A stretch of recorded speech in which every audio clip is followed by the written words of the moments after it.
This is my solo Sagada travel. Maaga akong umalis ng Metro Manila. Mga anong oras ba umalis yung van? Nakalimutan ko mga 12 midnight, tama. 12 midnight umalis yung van, tapos yung travel papunta sa Sagada is napakatagal, grabe. Around 12 hours. 11 to 12 hours yung papunta. Akala mo malapit lang pero malayo siya kasi dinaanan pa namin yung Baguio. At pagdating ito, unang stop is pumunta kami dito sa Kainan. This is around mga ano ba to? 9 a.m. or 9 or 10 in the morning yata to. At umorder ako nitong chop suey. This is 150 pesos lang pero panalo. Grabe. Kung pupunta ka ng Sagada, I would highly suggest for you to please order mo talaga yung vegetables nila katulad ng mga chop suey at kahit ano na vegetables. Panalo. At this one is 150 pesos. Yung kape nila dito is 40 pesos. Medyo hindi ako ganun ka-satisfied sa kape nila. Siguro kulang talaga ng tapang yung kape. Siguro dahil lang dito sa lugar na to. But pag sa kape kasi medyo mataas yung hinahanap ko talaga na quality. And this is the first stop. At after nito is pumunta na kami sa aming homestay, which is only 500 pesos. At bed space lang po ito.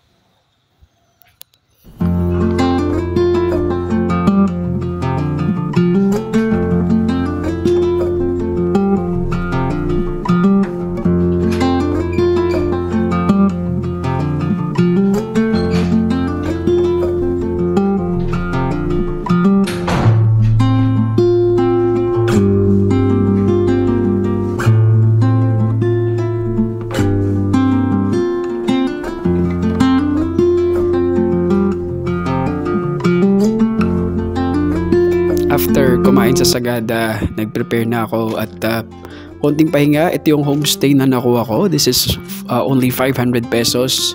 Sa isang kwarto yata, 4 kami. At dahil solo trip lang ito, ang pinakauna kong pinuntahan talaga is itong Sagada Lemon Pie House. Dito, pagpasok mo, gabi, mafe-feel mo talaga na nasa mountain province ka. Puro wood talaga yung design nila.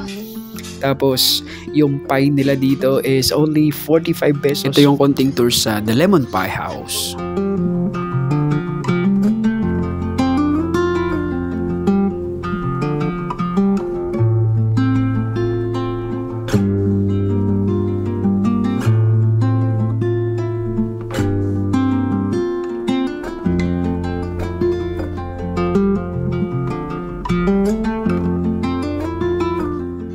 Habang naglalakad-lakad ako dito sa Sagada, nakita ko tong Sagada Brew.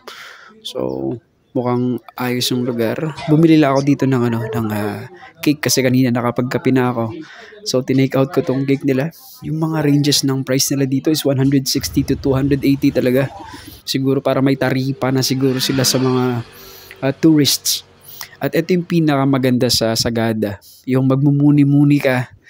Tapos napakalayo mo sa sibilisasyon. At after nito, bumalik na ako sa homestay. Itong homestay na to is only 500 pesos. Tapos sa kwarto na to, 4 yata kami. Panalo na. Nagdala ako ng sarili kong kape. Yung Nescafe na nasa stick. Kasi during this time, nag-prepare na. Kasi later on, pupunta na kami sa The Hanging Coffins, which is kasama sa package na kinuha ko. At marami kayo. Pag sa package, marami kayong pupunta doon. Or i-group kayo. Yung mga ipakan ko, example, balikan na lang natin ang mga. Okay lang? Okay, dito tayo.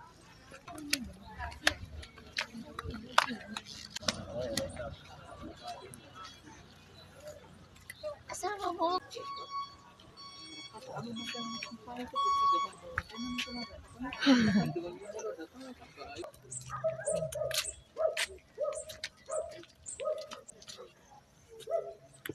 Taman dito.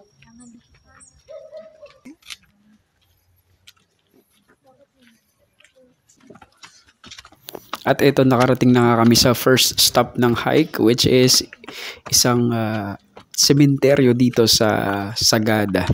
Ito yung public cemetery nila. Dadaanan mo to papunta sa The Hanging Coffins.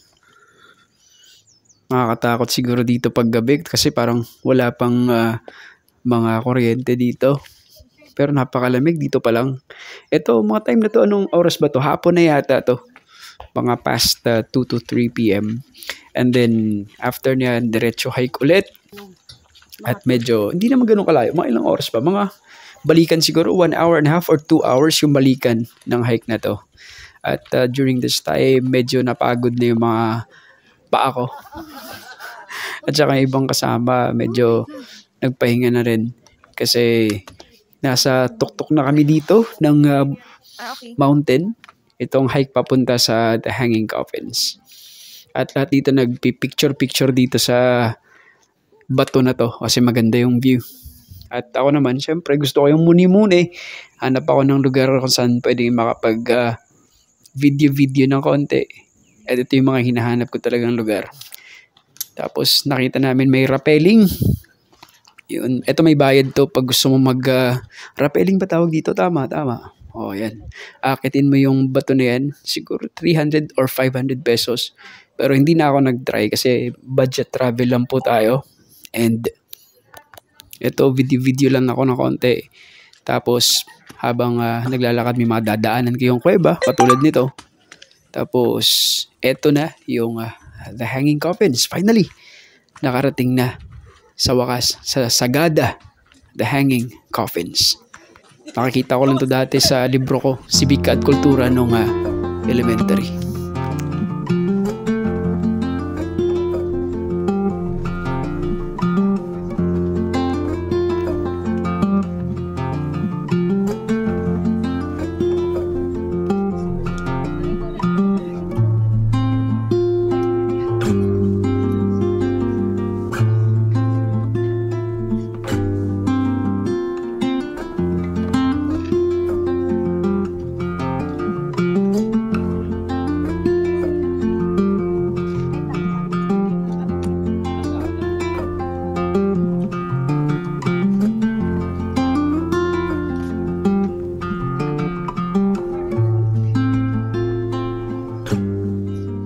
So, ito sa first day ng trip na gastos ko lang dito is around 290 yata. Hindi pa umabot ng 300 pesos kasi may mga baon ako, mga pagkain.